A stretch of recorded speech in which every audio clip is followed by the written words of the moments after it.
Good morning everyone, welcome back to Shri Shyam computer centre. आज की class में हम RSAT I learn assessment number 8 की बात करेंगे, जिसका नाम है माइक्रोसॉफ्ट वर्ड। माइक्रोसॉफ्ट वर्ड को ही हम शॉर्ट में MS वर्ड कहते हैं और इसे ही हम विन वर्ड के नाम से भी जानते हैं। तो चाहे विन वर्ड बोलिए, MS वर्ड बोलिए या माइक्रोसॉफ्ट वर्ड, सब एक ही बात है। तो चलिए हम इसके प्रश्नों को डिस्कस कर लेते हैं। पहला प्रश्न है, वर्ड 2019 में किस रिबन में फ़ॉन्ट फॉर्मेटिंग से संबंधित कमांड होती है? तो आंसर हो जाएगा होम टैब। प्रश्न नंबर 2, वर्ड 2019 में डिफ़ॉल्ट फ़ॉन्ट शैली क्या है? तो कैलिब्री। प्रश्न नंबर 3, वर्ड 2019 में अंतिम क्रिया को पूर्ववत करने के लिए किस शॉर्टकट कुंजी का उपयोग किया जाता है? पूर्ववत का मतलब होता है पिछली स्थिति पे वापस जाना। इसे हम बोलते हैं अनडू। इस प्रक्रिया को क्या बोलते हैं? अनडू।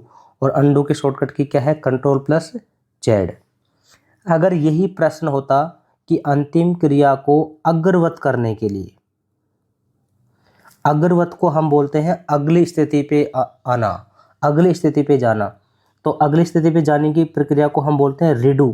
क्या बोलते हैं? रीडू। और रीडू की शॉर्टकट की Ctrl+Y। क्लियर? प्रश्न नंबर 4, वर्ड 2019 में बुलेट फीचर का उद्देश्य क्या है? तो लिस्ट में बुलेट पॉइंट को ऐड करने के लिए। प्रश्न नंबर 5, वर्ड 2019 में कौन सा व्यू आपको यह देखने की अनुमति देता है कि प्रिंट होने पर डॉक्यूमेंट कैसा दिखेगा? तो आंसर हो जाएगा प्रिंट लेआउट।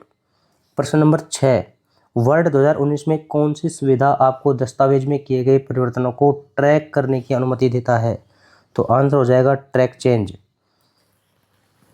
प्रश्न नंबर 7, वर्ड 2019 में साइटेशन और बिब्लियोग्राफी बनाने के लिए रेफरेंस टैब में, कौन सी टैब में? रेफरेंस टैब में किस विकल्प का उपयोग किया जाता है? तो आंसर हो जाएगा साइटेशन और बिब्लियोग्राफी। प्रश्न नंबर 8, वर्ड 2019 में पेज का ओरिएंटेशन बदलने के लिए लेआउट टैब में से किस विकल्प का उपयोग किया जाता है? तो आंसर हो जाएगा ओरिएंटेशन।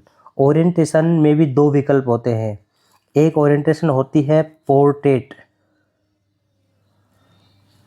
और एक होती है लैंडस्केप। पोर्ट्रेट में, जो पोर्ट्रेट होती है उसमें चौड़ाई कम होती है, ऊंचाई ज़्यादा होती है। और लैंडस्केप जो होती है ओरिएंटेशन, उसमें पेज की ऊंचाई कम होती है, लंबाई ज़्यादा होती है। ठीक है, मैंने आपको मोबाइल का एग्जाम्पल भी दिया था जब मैंने ऑफलाइन सेशन में आपको बताया था। तो मोबाइल को जब हम खड़ा करके यूज करते हैं तो वो पोर्ट्रेट कंडीशन में होता है, और जब हम मोबाइल को आड़ा करके फिर यूज करते हैं तो वो लैंडस्केप मोड में यूज होता है। प्रश्न नंबर 9, वर्ड 2019 में वाटरमार्क विकल्प पाया जाता है? तो डिजाइन टैब में। डिजाइन टैब में जाने के बाद पेज बैकग्राउंड टैब में जाया जाता है। प्रश्न नंबर 10, वर्ड 2019 में फाइंड एंड रिप्लेस फीचर का उद्देश्य क्या है? विशिष्ट शब्दों या वाक्यांशों को सर्च करना। देखो, एक होता है फाइंड, फाइंड का मतलब होता है खोजना, और एक होता है रिप्लेस, रिप्लेस का मतलब होता है बदलना। ठीक है, फाइंड का मतलब होता है खोजना। किसी भी वर्ड को अगर डॉक्यूमेंट में हमें खोजना है तो उसे फाइंड किया जाता है। इसकी शॉर्टकट की है Ctrl+F, और अगला खोजने के लिए फाइंड नेक्स्ट किया जाता है। फाइंड नेक्स्ट की शॉर्टकट की F3 है। जब हमें एक वर्ड को दूसरे वर्ड से रिप्लेस करना होता है, बदलना होता है, तो हम क्या करते हैं? रिप्लेस की का यूज करते हैं। यानी कि एक वर्ड के जगह पे हमें दूसरा वर्ड अगर करना हो तो रिप्लेस करते हैं। रिप्लेस की शॉर्टकट की Ctrl+H होती है। क्लियर? प्रश्न नंबर 11, वर्ड 2019 में किसी डॉक्यूमेंट को सेव करने के लिए कीबोर्ड शॉर्टकट की का उपयोग किया जाता है? सेव करने की Ctrl+S। प्रश्न नंबर 12, माइक्रोसॉफ्ट वर्ड में 2019 में हेडर शब्द का तात्पर्य क्या है? हेडर मतलब पेज के ऊपर आता है, वो शीर्षक में। शीर्षक और पृष्ठ संख्या के लिए डॉक्यूमेंट की शुरुआत में एक सेक्शन। प्रश्न नंबर 13, माइक्रोसॉफ्ट वर्ड 2019 में फॉर्मेट पेंटर टूल आपको क्या करने की अनुमति देता है? तो फॉर्मेटिंग को एक स्थान से कॉपी करके दूसरे स्थान पर लागू करने की अनुमति देता है। फॉर्मेट पेंटर एक्चुअल में क्या होता है कि जो फॉर्मेटिंग हम करते हैं ना किसी डॉक्यूमेंट में, जैसे हम उस डॉक्यूमेंट को बोल्ड कर देते हैं, इटालिक कर देते हैं, अंडरलाइन कर देते हैं, स्ट्राइक थ्रोट कर देते हैं या उसमें कलर भर देते हैं। सेम फॉर्मेटिंग अगर हमें किसी दूसरे वर्ड या पैराग्राफ में करनी होती है तो हम उस पहले से की गई फॉर्मेटिंग को सेलेक्ट करते हैं, फिर फॉर्मेट पेंटर पे क्लिक करते हैं। तो जैसे ही फॉर्मेट पेंटर पे क्लिक करते हैं ना, तो वो जो फॉर्मेटिंग हमने की है, bold, italic, underline, strikethrough, colour change करना, ये सब, उसको वो कॉपी कर लेता है। और जब हमें दूसरे वर्ड पे उसको लागू करने की बात आती है तो दूसरे वर्ड पे जहाँ हमें लागू करना है उसको हम सेलेक्ट करके छोड़ देते हैं। ऑटोमेटिक पहले वाली जो फॉर्मेटिंग है वो दूसरे वाले पैराग्राफ या वर्ड पे लागू हो जाती है। प्रश्न नंबर 14, माइक्रोसॉफ्ट वर्ड 2019 में पेज ब्रेक विकल्प का उद्देश्य क्या है? ब्रेक का मतलब होता है तोड़ना। ब्रेक के बाद के टेक्स्ट को एक नए पेज पर शुरू करने के लिए बाध्य करना। जैसे मान लीजिए कि ये आपका पेज है, ठीक है, और हमारा चैप्टर यहाँ ख़त्म हो गया यहाँ, और अब ये जो कंटेंट है ना नीचे वाला, ये हमें दूसरे पेज पे ले जाना होता है। तो हम क्या करते हैं, यहाँ से क्लिक करके और पेज को ब्रेक कर देते हैं। तो नीचे वाला जो कंटेंट है ना, ये ऑटोमेटिक अगले वाले पेज पर चला जाता है और यहाँ से पेज क्या हो जाता है, खाली हो जाता है। नेक्स्ट, प्रश्न नंबर 15, माइक्रोसॉफ्ट वर्ड 2019 में किस रिबन में टेबल इंसर्ट करने से संबंधित कमांड होती है? तो इंसर्ट टैब में। प्रश्न नंबर 16, नीचे दिया गया चित्र क्या दर्शाता है? Mini tool bar. प्रश्न नंबर 17, नीचे दिया गया चित्र क्या दर्शाता है? Clipboard command group.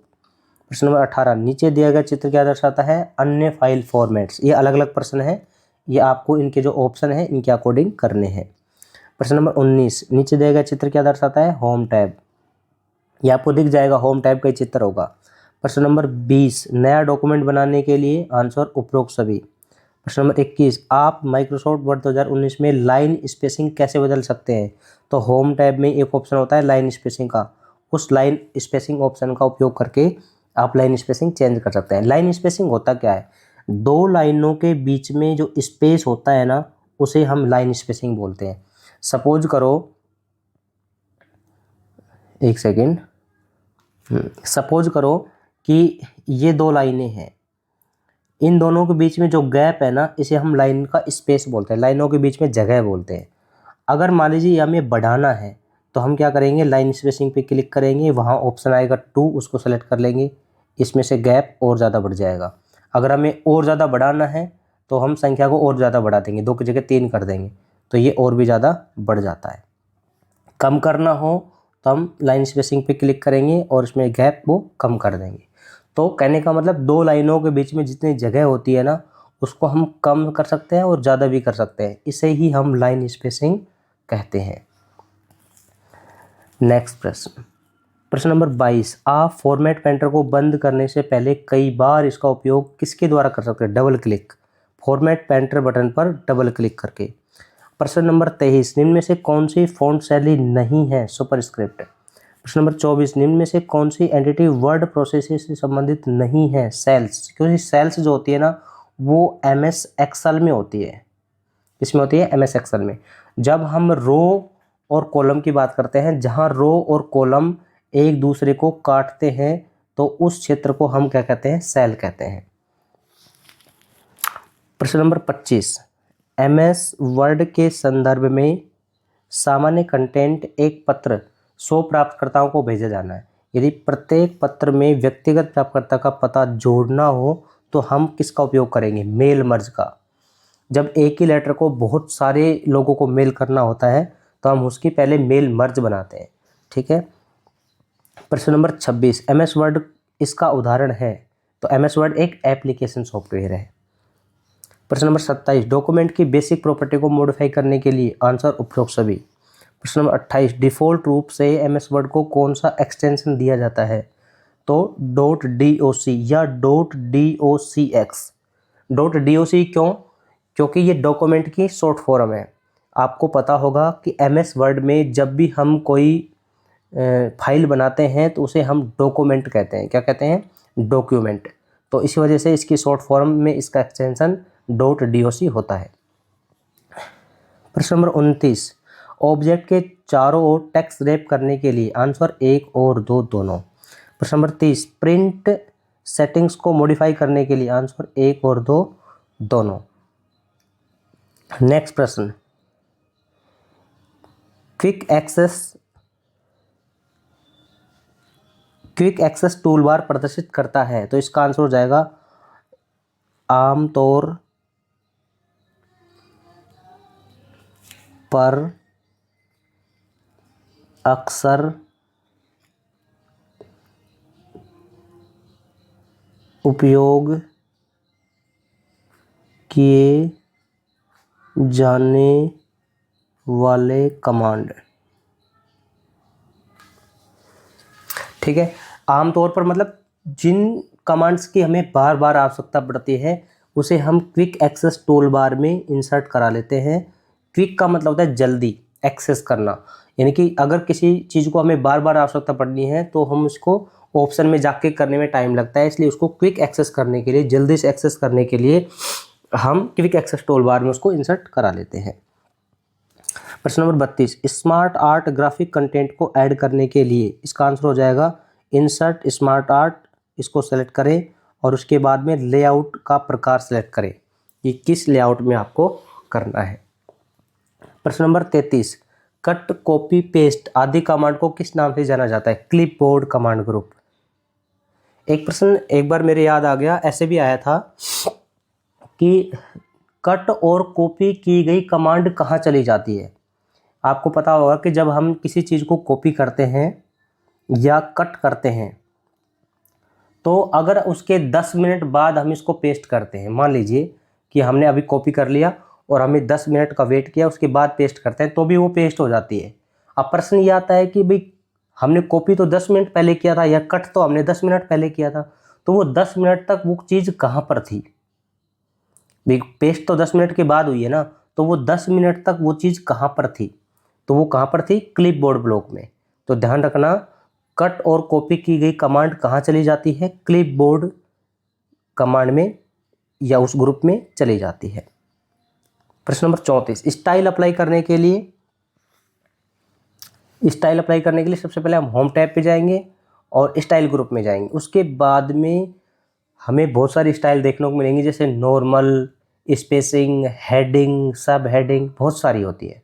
तो हम सिंपली होम टैब में जाएंगे, उसके बाद स्टाइल ग्रुप में जाके स्टाइल्स को अप्लाई कर सकते हैं। प्रश्न नंबर 35, कौन सी फाइल MS वर्ड शुरू करती है? तो winword.exe। जब हम MS वर्ड को स्टार्ट करते हैं तो हम सबसे पहले रन कमांड करते हैं। रन मतलब Window+R, ठीक है, Window+R दबाएंगे तो रन का जो पॉपअप है वो ओपन होगा, उसमें हम सर्च करेंगे winword, ठीक है। उसके बाद हम winword जैसे टाइप करके एंटर दबाएंगे तो हमारे सामने MS वर्ड की फाइल ओपन हो जाती है। प्रश्न नंबर 36, वर्ड रैप फीचर में, तो इसका आंसर हो जाएगा आवश्यकता पड़ने पर टेक्स्ट को स्वचालित रूप से अगली पंक्ति में ले जाया जाता है। प्रश्न नंबर 37, गटर मार्जिन क्या है?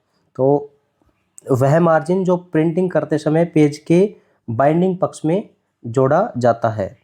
प्रश्न नंबर 38, बेसिक डॉक्यूमेंट प्रॉपर्टीज को मॉडिफाई करने के लिए इसका आंसर हो जाएगा उपरोक्त सभी। प्रश्न नंबर 39, पहली बार एक डॉक्यूमेंट को सेव करने के लिए, तो इसका भी आंसर हो जाएगा उपरोक्त सभी।